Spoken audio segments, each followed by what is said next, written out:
Hi everyone, welcome to the March 3rd edition of the TimeformUS Forecast. I'm David Aragona here with my usual co-host Craig Mulkowski as we are looking ahead to Saturday's card at Gulfstream Park, where they'll be running the Grade 2 Fountain of Youth, their local prep for the Florida Derby, and the 3-year-old action is really kicking into full swing this week with Derby preps taking place across the country. The Gotham taking place in New York on Saturday, as well as the San Felipe out at Santa Anita, but we're going to be focusing on South Florida, Gulfstream Park, and Craig and I are going to be talking about the late pick 5 sequence there, all stakes late pick 5, as this sequence also comprises the Gulfstream Park Mile, the Honey Fox, the Devona Dale, and the Mac Diarmida, in addition to that Fountain of Youth that closes out the sequence and the day at Gulfstream, a marathon day, 14 races in total, and this pick 5 sequence does run from races 10 through 14. And Craig, we were talking a little bit offline before we started recording.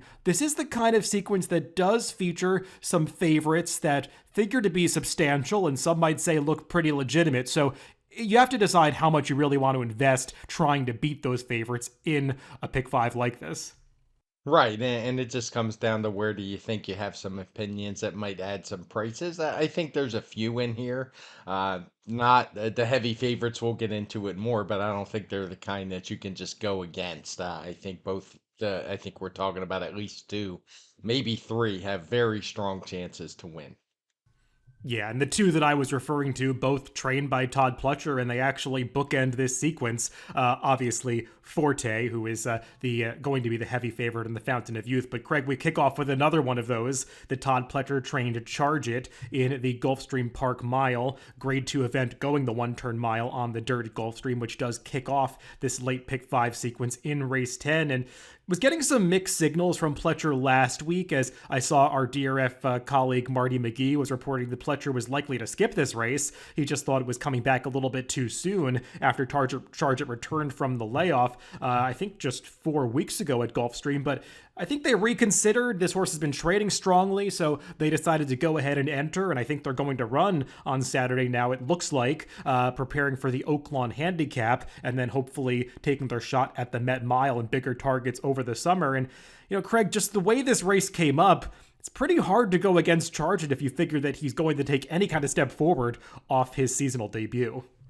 Yeah, it's that kind of my feelings as well. Timeform US speed figure he ran in his return, a 118, is good enough to be competitive in this field and beat most of this field, to be honest. And he's the kind of horse who you have to think is taking a step forward just by the fact that he's in this race. He's already had 2 workouts since that last race. He's actually turning back a little bit in distance to what was the same setup as his best race, the Dwyer, the one-turn mile.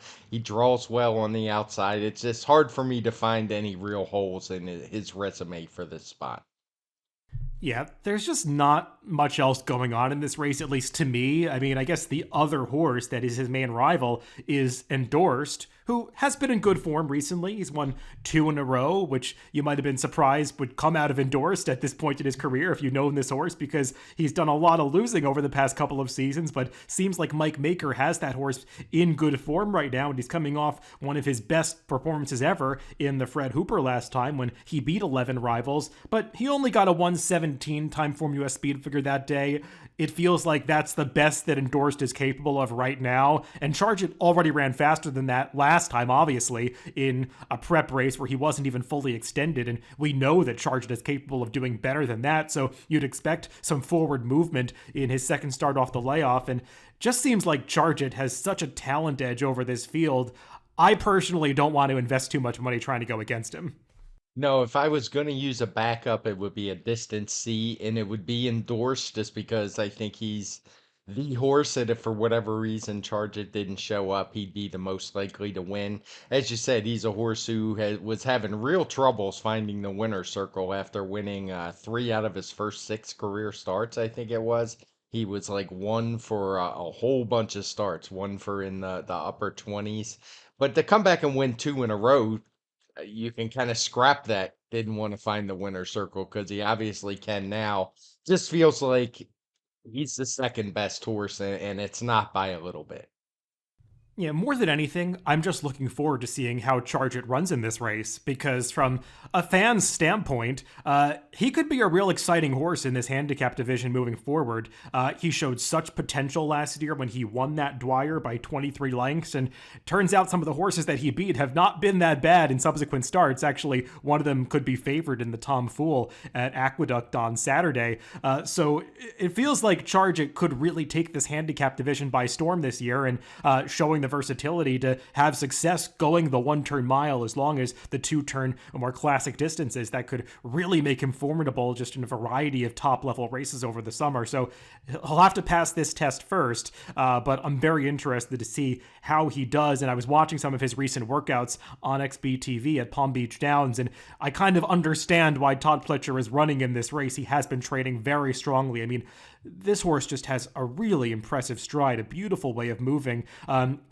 Even though he's a different looking kind of horse, I mean, being a gray instead of a bay, the way he moves really does remind me of Flightline. And I don't want to make that comparison lightly, but I do make that comparison because they're actually bred across the exact same lines. He's by Tappet out of an Indian Charlie mare, and that's the exact same cross that Flightline is bred on, and they have a very similar way to their strides, their actions. So I'm interested to see how this horse runs. I'm expecting a big step forward just based on Pletcher having the confidence to run him back on short rest, and we'll see if anybody else can get close to him. You know, if I had to name one other horse, Craig, that was a little bit interesting coming off the layoff, maybe it would be the number 8 O Captain, who did show some potential for improvement last year as a 3-year-old. I thought he ran okay in that Fountain of Youth when I actually liked him a little bit at 87-1, and he picked up the 3rd spot in the trifecta. After that, I thought he ran decently in a couple of tougher spots, but they've also picked an ambitious spot coming off the layoff. The horse that I don't want here, Craig, that some might consider is the number 4 Simplification, who just feels like he's gone the wrong way. I didn't see a big excuse for him last time in the Pegasus World Cup, and that speed figure that he got 2 back in the Harlan's Holiday is looking pretty shaky in retrospect. Yeah, he's just not in very good form. I mean, Pioneer Medina came out of that race to win. His speed figure still decreased 3 points, and for me, it's a little hard to believe that he actually declined that day. So that's one that probably needs to be revisited. I don't think it's way off, but it's probably high for sure. And Simplification's just a horse who has not been very good lately. Not sure what's happened to him, but I think he's only hit the board a couple of times since he was hot on the Florida Derby. He ran 3rd, but since then it's just been mostly ugly performances. But he keeps taking money in several of these spots, and this might be one as people are looking for a default, but he's not for me either. Let's move on to the next leg of this sequence over to the turf course. It is the Grade 3 Honey Fox going the 1 mile distance for fillies and mares. This one going as race 11 on the Gulfstream Saturday card. And it's a big field, Craig. There are 11 horses entered, but as I went through this race, I kind of got disappointed after I got past the first 4 or so, because it does feel like there's a lot of filler in this field, and we do see that sometimes at Gulfstream Park as they try to beef up the field side in some of these stakes races. Just feels like there are a lot of horses that maybe don't belong in this race, and the 3 horses that are the favorites on the morning line, they very much look like the 3 horses that are going to decide this race.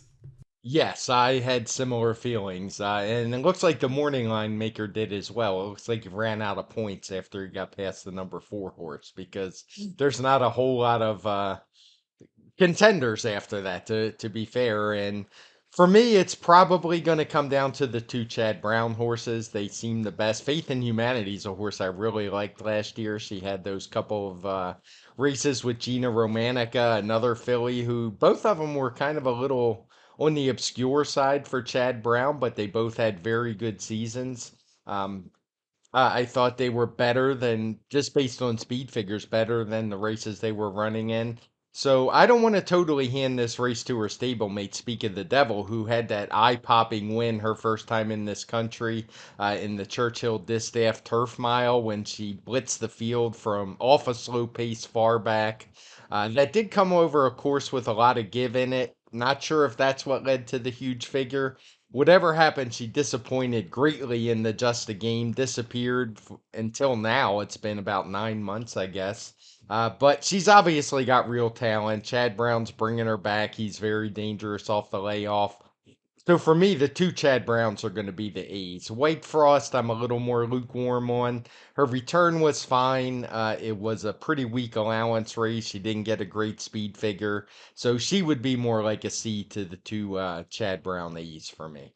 Well, we're going to kind of flip flop our opinions here. I mean, I think the horse that you really do have to decide what you're going to do with in this race is the 3 Speak of the Devil, who, as you were saying, I mean, if she runs back to her best form, nobody else in this race has a chance. I mean, she looked like she was going to potentially be a champion when she came off the layoff and won her first start for Chad Brown last year in that Distaff Turf Mile. And that was a weird race, Craig, for a few reasons. I mean, you mentioned there was some give in the turf course, and even though it was rated firm, it's the kind of situation where you do want to look at those track condition ratings in the TimeformUS PPs. Her last 2 races, both firm turf courses, but she was running over a course rated 9 out of 10 in the Just a Game, a very fast firm turf course, legitimately firm, and then a 6 out of 10 in the Distaff Turf Mile. So that was a course that was certainly not close to the traditional definition of firm. And also, it was that Churchill Downs course that was just playing oddly at the time. Some horses were handling it, some weren't. It seemed like the rail was really not the place to be. And Speak of the Devil did make a wide move to have success in that race. So perhaps the performance was a little bit dressed up. It was also a slow pace race that got a gigantic pace upgrade. What I will say is, while that speed figure seemed aberrationally high at the time, the second, third, and fourth place finishers have all come back out of that race to validate the number. Obviously, In Italian came back to nearly pull off a championship campaign. I mean, finishing second in the Breeders' Cup at the end of the year. Wakanaka repeated the number, and even fourth place finisher Lady Spitespear came back to finish also as part of that trifecta in the Breeders' Cup Filly and Mare Turf with In Italian. So that was a very strong Distaff Turf Mile, and Speak of the Devil easily handled those horses, but you do have to wonder, something obviously went wrong in the Just a Game. Where has she been since then? Probably a good sign that Chad Brown is running her at Gulfstream off the layoff. I know often he's not running his top horses on the turf at Gulfstream, not gearing them up to start this early in the season. So maybe it just speaks to the fact that she's doing well. I do view her as the horse to beat, but we'll see how short a price she is. I'm a little bit more lukewarm, I guess to use your term, on the 1, Faith in Humanity. She ran some nice races last year, don't get me wrong, and she basically came out of the gate in her first start with a very impressive speed figure and kind of maintained that form for her next few starts. Her last race, I thought she got kind of lucky to beat Gina Romantica, and I had talked about this a little bit, I think with you, Craig, or maybe separately when I was handicapping the QE2, and I liked Gina Romantica quite a bit in her next start in that Queen Elizabeth II, the Grade 1 at Keeneland, but it was because she got the much tougher trip in that race at Aqueduct last time, whereas Faith in Humanity was able to save all the ground, set a slow pace, and hold off her stablemate. I still need to see this horse take that next step forward, and I'm not sure that I expect her to do it here. We'll see if she's ready for better first off the layoff, but I'm way more interested in the number 4, White Frost. I'll admit this is a horse that I've had a thing for a long time. Part of it is due to her pedigree because I was a big fan of her dam, Miss Frost, who, before I got this TimeformUS gig doing my old blog, she was a horse that I would loved to pick and came through for me at big prices a few times, and just a very good turf horse for trainer Tom Albertrani. And she's produced a really nice horse here in White Frost, albeit one that has had some trouble staying on the racetrack. But I mean, keep in mind, she ran a 111 TimeformUS speed figure when she was a 2-year-old, and that was just 4 starts back in her past performances. So clearly, now that she's a 5-year-old, she's had some real problems with injuries and setbacks. But I mean, she also ran a 119 when she was a 3-year-old. She came off the long layoff last time, and I think that 112 is conservative. Not that the field was better than that, but she won that race so easily. I mean, coming around the far turn, you could see Junior Alvarado was just waiting to push the button. He could have won that race by as much as he wanted to, and she just sailed clear through the lane in a commanding performance. I think she's got a step forward in her, and if she's a similar price to Faith in Humanity or is a significantly higher price than Speak of the Devil, I'm happy to use her as my primary A in this race. Yeah, I can see that. She certainly has the figures. That lone start that she made, or not lone start, but the late season start she made in November at Aqueduct. I mean, November 2 years ago. That 119, it would be competitive in here if Speak of the Devil doesn't freak like she did in her reply. So, like I said, I'm not totally dismissing her. Just for me, she's a little bit less than the others. And there's really nobody else in this race that I think is worth considering strongly. I mean, Miss Yearwood, the 8, does have some speed figures that put her in the mix, but she's always struck me as a horse that wants to go much longer than a mile. So this feels like it's probably just a starting point for her. Yeah, and we didn't really talk about the pace situation. That's kind of why I do like Faith in Humanity. We talked about her and Gina Romanica. Much like you, I much prefer Gina Romanica of the two.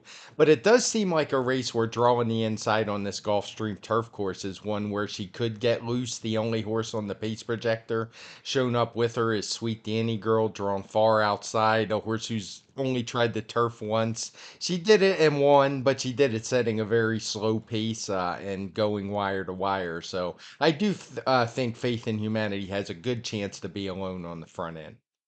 Yeah, and the pace projector shows Speak of the Devil and White Frost sort of in a similar position towards mid pack.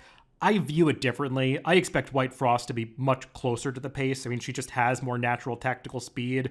And Speak of the Devil, I mean, if you're against her, I think the pace might be one of the reasons, because she really is the kind of horse that's going to be closing from towards the back of the pack, and that can sometimes be tough to do at Gulfstream, especially going the 1 mile distance. Let's move on to the next leg of this sequence, race 12. It is the Grade 2 Devona Dale, prep for the Kentucky Oaks. This one going a mile, around 1 turn on the main track for the 3-year-old fillies. And this is probably one of the more competitive races in the sequence, Craig. We do have, well, let me first say this. I have to disagree with the morning line a little bit. I have trouble seeing Leave No Trace go off at 5-1 in this race. I mean, she was second in the balloting for the Eclipse Award last year, second in the Breeders' Cup Juvenile Fillies. And I know the Breeders' Cup probably hasn't come back to be the strongest race overall. Wonder Wheel did lose her 3-year-old debut, but I still feel like Leave No Trace is going to take a lot of money just based on her overall class line. So I was kind of viewing her as the likely co-favorite with the number 3, Red Carpet Ready, who obviously is undefeated, but is going to have to stretch out in distance here.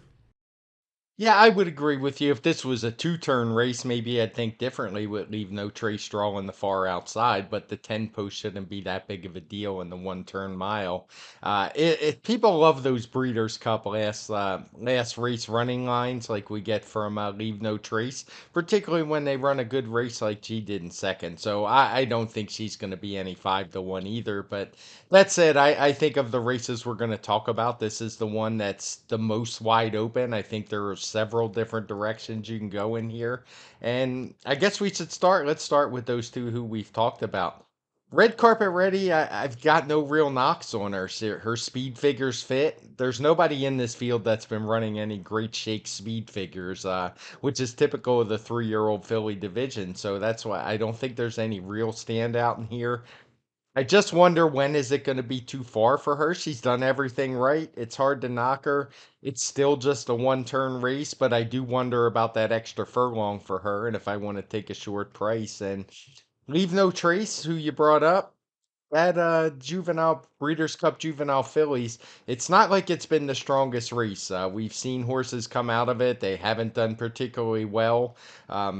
I don't know if we've even had a win yet out of there. There's been several to run back, and I don't think we've had anybody win a race yet.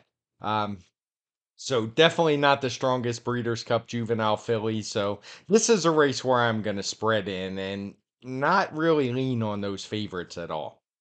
Yeah, I have mixed feelings about both of them. As far as Red Carpet Ready, I mean, based on pedigree, she's supposed to get the added ground, but she's also run nothing like her pedigree says that she should so far, because she's a daughter of Oscar Performance that's been winning dirt sprints. So, I mean, she's already kind of outrun the pedigree, so I'm not sure we're supposed to really look at that to get clues as to how she's going to handle added ground on the dirt.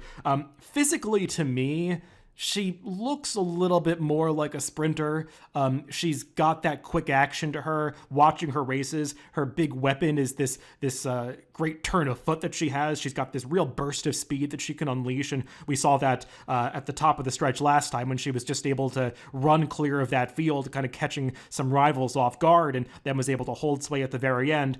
I wonder a little bit if that's going to be quite as effective going the 1 mile distance. Sometimes the horses that run that way, that can kind of, use that speed to burst away from their competition, that run becomes a little bit muted when they have to do it a little bit later in the race, like going this 1 turn mile distance. So I have mixed feelings about her. And furthermore, she's a horse that was 36 to 1 in her debut. She was 7 to 1 in her second start, and the prices just keep getting lower and lower. And now she's probably going to be the shortest price of her career in the toughest assignment that she's ever tackled. So, just in general, I have trouble warming up to horses like that. As far as Leave No Trace, she was a good horse last year. I don't want to take anything away from her. I mean, she's one of the few horses that ran these lights out races for Phil Serpy last summer that continued to hold that forward later in the season, because Phil Serpy had this big Saratoga meet, and then some of the horses went off form after that. Leave No Trace didn't. I mean, she ran those big races in the Grade 1 Frisette and the Juvenile Fillies.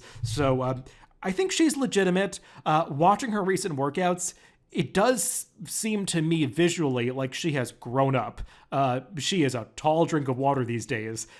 The problem is, just watching her recent training, I do wonder if she's fully cranked for this race. From a physical standpoint, I think she might be the most naturally talented horse in here, but I wonder if she's just going to need a race coming off the layoff. So at what I think will be a short price, and especially given the fact that she's that 5 to 1 morning line, some more people might get sucked into her just with their pre-race opinions that they might have otherwise, because I think that line's too high. So I want to keep that in mind and not get suckered into that as well. So I'm going to maybe go a little bit against her. And Craig, I guess we should talk about some of the other horses coming out of that Forward Gal that was won by Red Carpet Ready, because there are other horses coming out of that race that are players in here. To me, watching that race visually, the one that strikes me as the horse that could go longer is Undervalued Asset, the Chad Brown horse. And I know she's a daughter of Speightstown, but we've seen the Speightstowns go longer plenty of times. I mean, he's just the most versatile sire you can imagine. And Undervalued Asset, she's just this bigger, stretchier kind of horse that, watching her, I think she's going to handle the 1 mile distance. And she's got that versatility where she can be up close, but I don't think she's one that has to be involved in the pace if things do go too crazy on the front end. No, she would probably be the horse that I like the most in here. I'm going to use a couple of horses as A's. She's definitely one of them. I liked her Forward Gal. I mean, she was wide all the way around the turn. She was making up ground, albeit slowly, on Red Carpet Ready through the stretch. I think the extra furlong is definitely going to help her more than Red Carpet Ready. So I think it's a very good shot that she runs much better and actually beats that one this time. And the other horse I'm going to use as an A is a horse who is going to pay a lot more if she's able to get the job done. That's a 7-horse Lynx. She just is a horse, a filly who seems to be progressing in the right direction. She actually comes out of the Cash Run Stakes on New Year's Day, and I liked what I saw from her that day. She only ran third. She was behind Infinite Diamond, the horse who I don't like in here, but there just wasn't a lot of pace in that race at all. She's a horse who's going to be a little bit further back, and I like that she was able to make up some ground, and I just think she has another forward improvement in her, and it's going to be a big price in here.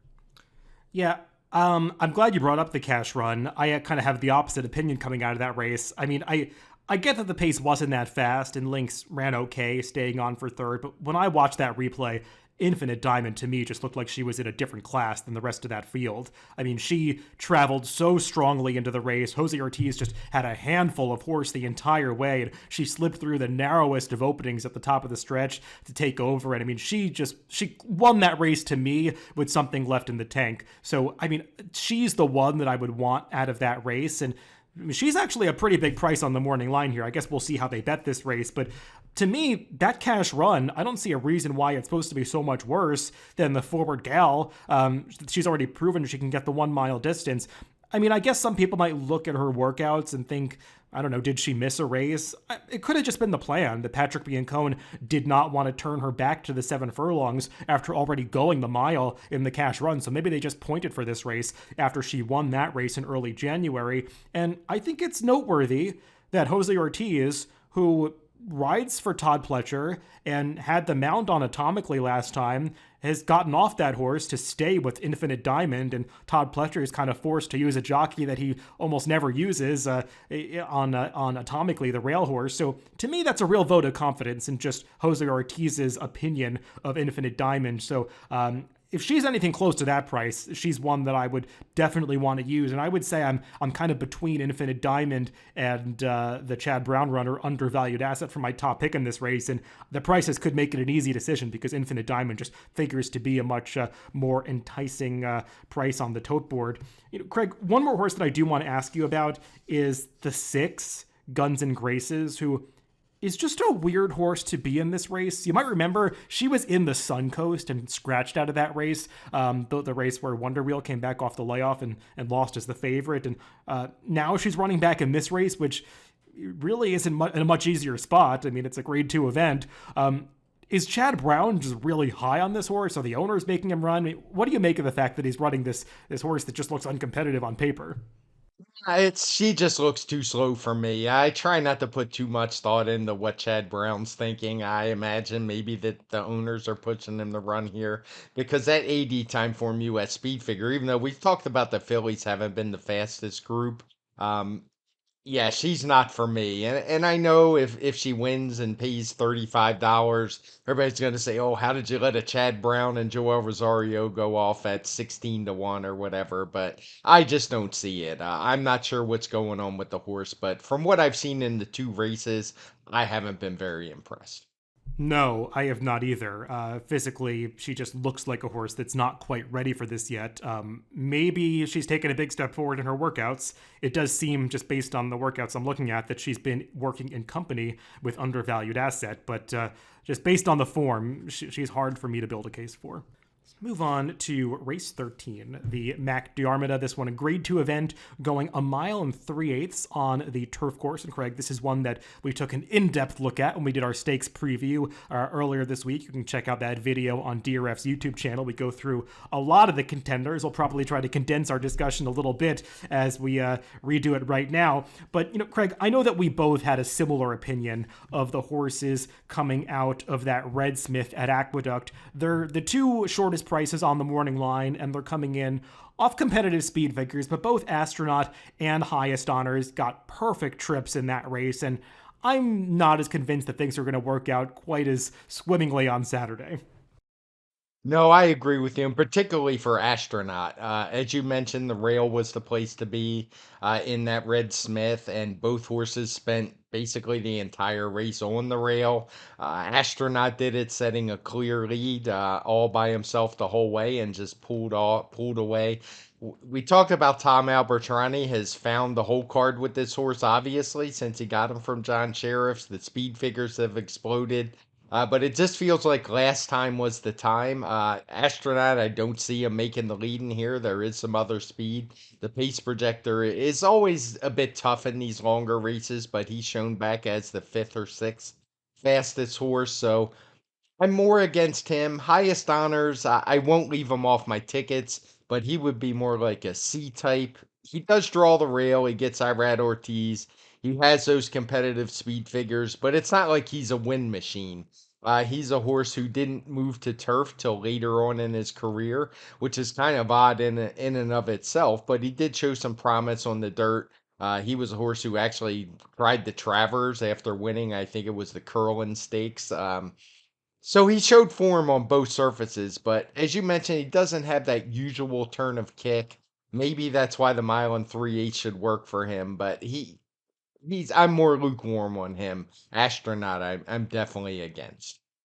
Yeah, I mean, Astronaut's been in good form since the trainer switch, but I mean, he's just had situations in his favor, and I just can't warm up to Highest Honors. I know this is a horse that people like, and he's taken money, and some people think he's had some trips on a few occasions, but to me, this horse just lacks the turn of foot to really win these races. And he just is the kind of horse that picks up minor awards on the turf because when it push comes to shove, he just lacks that finishing speed to really get the job done and seal the deal. So he's going to be a short price in this race, drawing the rail. Irad Ortiz is aboard. I think a lot of people are going to project a great trip for him, but he got a great trip last time and couldn't get the job done. So I'm just going to be against him, and if he wins, so be it. But this is the kind of race where I want to look for some bigger prices. And we'll talk about the McKnight in a second, Craig, but I think you and I both view the horse to beat as the number 2 Masterpiece, who is coming out of a different race. He's actually stretching out in distance after competing against a tougher field in the Pegasus World Cup turf last time, and while that probably wasn't the toughest edition of the Pegasus that we've ever seen, this horse probably wants more distance than that, and he was finishing pretty well at the end that day.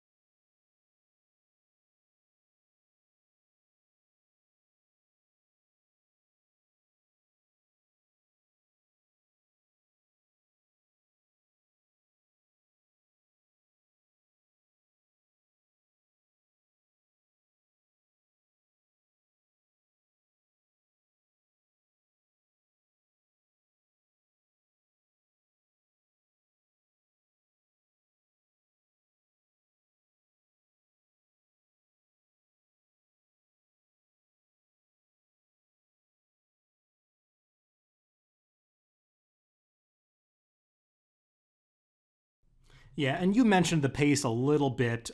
There are a couple of horses that do want to be forward. I know it's tough to project, but it does feel like to have their best chances, Astronaut and Aban are going to be trying for the front end in this race. So while I don't think that we're projecting some kind of pace collapse, I think this race does it's likely to play out in a situation that's going to be fair to a variety of running styles. So Masterpiece is a little bit more of that deep closer, but I don't worry about that so much in these longer races when the jockeys have plenty of time to work their mounts into the right positions.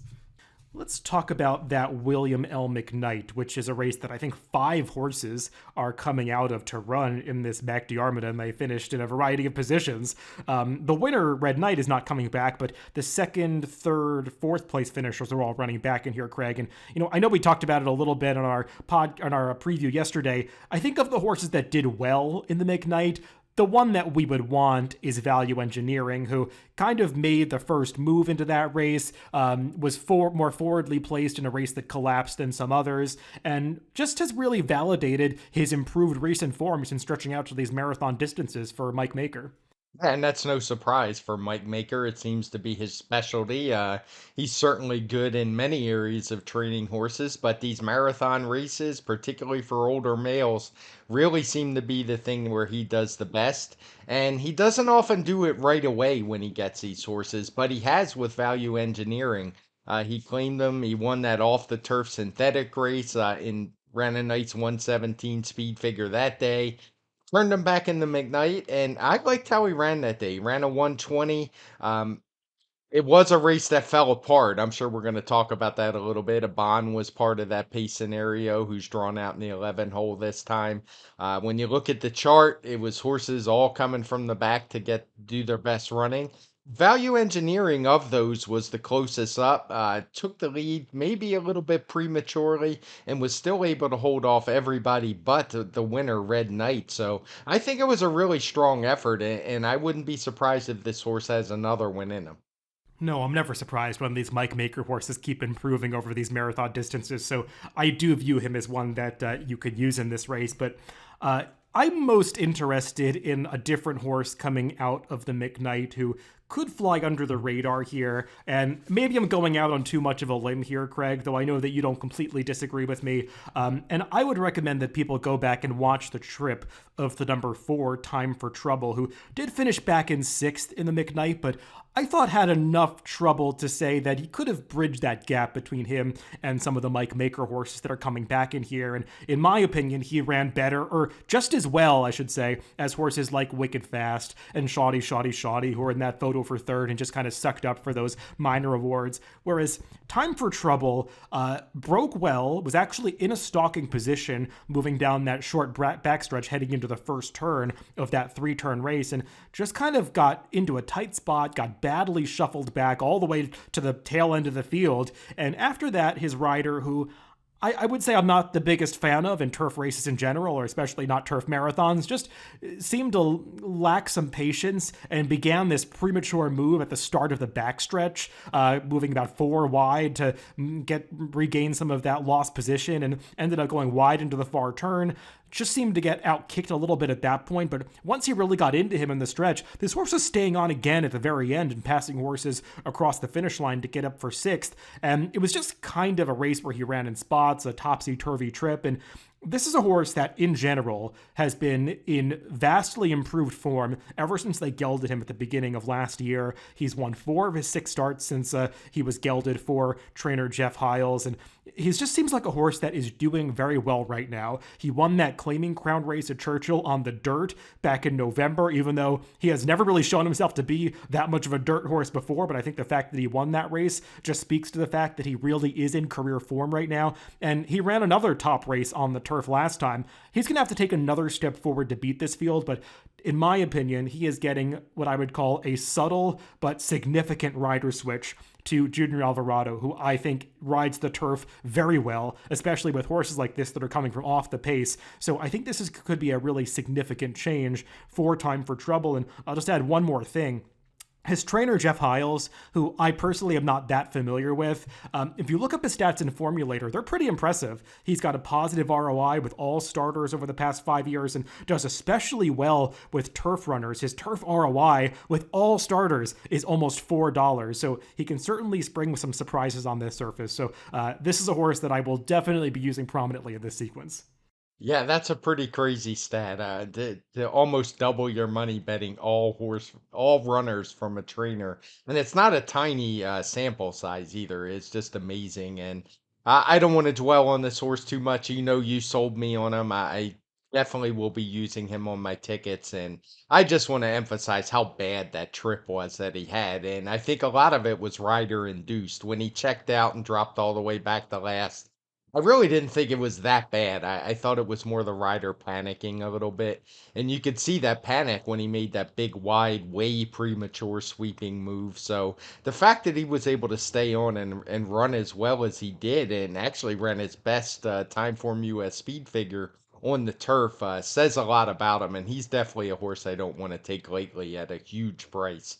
Um, I think the only other horse you kind of covered Wicked Fast and Shoddy. They're not for me. I think they kind of sucked up into the pace. Um, I would think they are not very likely winners of this race, so I'm not going to use them. I did want to talk about a little bit about a Bond, the 11 horse, because I know it's Todd Pletcher, it's Joel Rosario. He always seems to take money. I picked him last time. I didn't think he was going to get as bet as heavily as he did. He had an excuse for sure, both of the last 2 times. I just don't like how he ran. When you watch those races, he was basically out of the race before about halfway on the final turn. Didn't have anything left in the stretch, so he's just not for me. And as you mentioned, it's not like he's going to get things clear, which he needs. I think he's going to face some other pressure, and he just seems like a different horse than what we saw at the same time last year. Yeah, I would agree with that. He has had some pace excuses, but I still think he's just not the same horse anymore. Let's move on to the last leg of this Pick 5 sequence, and it's the feature race on this Saturday card at Gulfstream, the Grade 2 Fountain of Youth, 50 Kentucky Derby qualifying points on the line for the winner of this race, though the horse that is going to be the substantial favorite probably doesn't need those points because he already has, I think, 40 of them, which is probably enough to get into the Kentucky Derby, and that, of course, is Forte, who is last year's 2-year-old champion, 3-time Grade 1 winner of the Breeders' Cup Juvenile. I don't know why I'm supposed to try to beat this horse, Craig. He just looks great on paper. Watching his replays, I mean, he's so versatile. He can use any kind of running style, adapt to different pace situations. He's handled the short stretch before going a mile and a 16th because it's the exact same configuration at Keeneland. And from what I've seen, he is working out of his skin for this race. So I just think he looks like a legitimate favorite. No argument from me. I guess It's a 10 horse field. There's only even three horses I wanted to talk about it as horses who could possibly win this race. A lot of these horses are coming out of, I think, Swale, and then what was it, the Holy Bull. For me, the Holy Bull was just not a very good race at all. It was a very weak field. The winner of that race is in here. Um, who was that? Rocket Ken, the Bill Mott trained horse. He only ran 100 Timeform US speed figure that day. Now, it was pace adjusted down from a 104. Some of that, I think, is a weight shift because they're picking up 5 pounds in here, but that is just so far back from what Forte was running as a 2 year old. I cannot take those horses seriously as contenders. Forte's a horse who ran 117 winning the juvenile, ran a 115 at Keeneland before that. It's just done nothing wrong outside of that Sanford where he just didn't really show up that day, but he's 4 for 5, runs fast, has good tactical speed, he's versatile. So I've got no knocks on him, but he would definitely be an A for me, maybe even a single, because I don't really love the other two horses I'm going to mention. The first is Blazing Sevens, who's running for Chad Brown. He's faced Forte twice. Forte's handled him pretty easily twice. I guess you could say he had an excuse in the juvenile.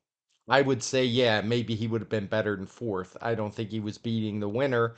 He also doesn't have that same good tactical speed that Forte has to my eye. He seems like he's a little slower to get going, so this doesn't seem like the best spot for him. The real wild card would be the horse just to his outside, the 7 horse Mage, a horse who broke his maiden, kind of surprised everyone, ran a huge speed figure that day, a 113. He's the wild card. These kind of horses are something, in my experience as a horse player, I've just kind of learned to stay away from them unless they just run an exceptionally fast speed figure better than everyone else, which he didn't. It's very ambitious to stretch out in the second career start, integrated stakes company, going 2 turns from a sprint. It just seems a bit much to me, and I imagine he's going to be overbet. Yeah, we have very similar opinions of the Holy Bull. Rocket can better be getting a rocket on equipment change because otherwise he has no chance of beating Forte in this race based on the speed figures and just the field quality of that Holy Bull. I mean, he's a horse that's been progressing. I'll give him that, and he's definitely improved with added ground, but that race just was not strong. I mean, look at the PPs of the runner-up Shadow Dragon, his stablemate, who kind of came out of nowhere to be second. It was just a race where a lot of horses, didn't show up. The heavy favorite in there was Cyclone Mischief, who's back in here. He didn't run his race at all. So I just think it became a much softer spot, and he's facing some real rivals in here. First and foremost among them, Forte. As for Blazing Sevens, look, there's always the possibility from 2-year-old to 3-year-old seasons that these horses can take a big step forward. And Blazing Sevens is going to have to if he'll upset Forte. And arguably, he'd have to take a step forward and Forte would have to take a step backwards if Blazing Sevens was to cause the upset in this race. I feel like there are two halves of this equation. One of them is Forte's potential improvement, and I feel like based on the workouts I've seen, I'm expecting Forte to improve from 2 to 3. To me, he looks like a horse that's grown up. With Blazing Sevens working out at Payson Park, I haven't had the privilege of watching those workouts. I know it's people don't have the same insight into that training facility, so it's a little bit more of an unknown as to how Blazing Sevens is doing coming into this race. But he better improve a lot if he's going to beat Forte, because like you said, I didn't see a big excuse for him in that Breeders' Cup Juvenile. Certainly not enough to bridge the gap between first and fourth. So he would be a small backup for me because there's nobody else in this race that really interests me that much, but I'm very close to just singling Forte in this race. And as for that second-time starter, I think you'll probably say his name Madge, being that he's by Good Magic. I don't know what to do with horses like this, Craig. I mean, he looked good first time out, but that speed figure was one that I need to see again. Just a day where there were only 4 dirt races, and his was in the first half of the day, all the other dirt races in the second half of the day. The number seems high for the others in behind him. We'll see, I think, some of them coming back at a maiden race earlier on this Saturday card, so maybe that'll give us some clues as to the legitimacy of that speed figure. But I'm just a little bit skeptical that he can make this big step forward against the tougher company, going the 2 turns for the first time, even though he's bred for it. It's too big of an ask for me to support him in this spot. Yeah, and I would say the way he ran kind of defied the breeding more than anything because it makes me question. And I know we talked about that on another horse earlier. When they outrun the breeding, it doesn't necessarily mean they're going to run to it when they try to do what you expected in the first place. And yeah, with Madge, like I said, I've seen way too many horses like this try, and it usually doesn't work out very well for them. And then there's General Jim. I think he's going to scratch from this race, or that seems like a likelihood. I think he came down with a cough earlier this week, and Shug McGee, he was expressing some concerns about running him. Cyclone Mischief, just a horse that didn't get a great trip last time, Craig. But if I don't want horses out of the Holy Bull, I don't want to make too much of an excuse for him getting a trip in just a generally slow race. I mean, there's that old adage: there are no trips in slow races. So I don't want to be too positive on him, even though he's going to be a much bigger price this time. Yeah, it feels like we've seen this with Dale Romans where horses go off form and he just keeps running them anyway. And trip or not, Cyclone Mischief seemed to have gone off form because it's not like the race that he won his debut this season has come back to be a weak race. It hasn't. It's not like the figure he ran that day wasn't legitimate. But the thing is, it was only a 104, and that tells you, I mean, he went off at a very short price in the Holy Bull off of that weak speed figure and wasn't able to do it. Even if you were able to put a line through that last race and just say it was the worst trip of all time and you expected him to run back to his win, that still puts him many lengths behind the others. So he's definitely not for me. Well, that wraps up the sequence. Let's do a brief recap just to refresh our opinions in these races for the listeners that are tuning into the very end. Now, Craig, I know we pretty much agree in the races that bookend this sequence. We think that these Todd Pletcher trained favorites look pretty tough. So I think the real strategy comes in these middle three legs where we decide who to emphasize and how deeply we want to go. In the Honey Fox, I prefer the Chad Brown horses. You're not going to get value on Speak of the Devil, so my A would be Faith in Humanity. I would use White Frost and nobody else, really. The Devona Dale is the race where I'm going to spread the most. I'm going to use some horses that are some prices. I'll probably use several in here because I'm going so short in the other legs.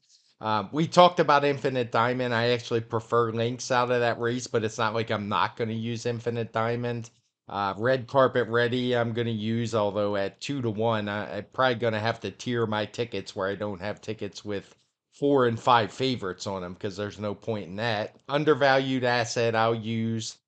Leave No Trace. That was the one I'm probably going to leave out. I think she's going to take more money than that 5 to 1, as you notice. You telling me that she doesn't look like she's fully cranked for this just kind of has me a little down on her. She comes out of a race at the Breeders' Cup Juvenile Fillies, which just has not been very good. So I think she's going to get overbet in this spot and doesn't have to win. So she's not really for me in here. And then the Mac Diarmida, we kind of agree on that. I like Masterpiece. He would be my top pick. But I'm going to use some others in here, namely Value Engineering and the horse that you like, Time for Trouble.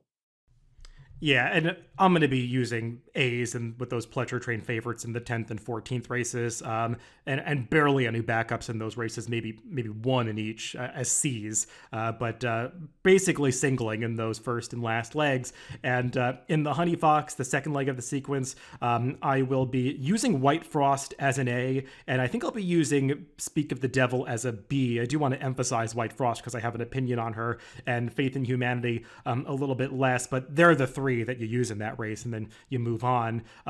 In the Devona Dale, like Craig, I'll be spreading a little bit in these next two legs. I like the 2 Infinite Diamond and the number 5 Undervalued Asset. They'd be my 2 A's in this race. I'd use a little bit of Leave No Trace just because I think she has the talent and physical stature to be successful in this race if she's ready, though I have some doubts about that. And I'm not going to completely leave off Red Carpet Ready and the one Atomically, who will be a better price, but they're the kinds of horses that I want to be right in some other legs if I'm going to have them winning this race. And then in the Mac Diarmida, I like that long shot, Time for Trouble. He's the kind of 20 to 1 shot that will be an A on my tickets. And the other A would be Masterpiece. And then I'll use some others as B's and C's. And you can watch the video Craig and I did to get our opinions on some more horses in that race. But it's the kind of race where I do want to focus and have most of my play going through horses that will not be favored.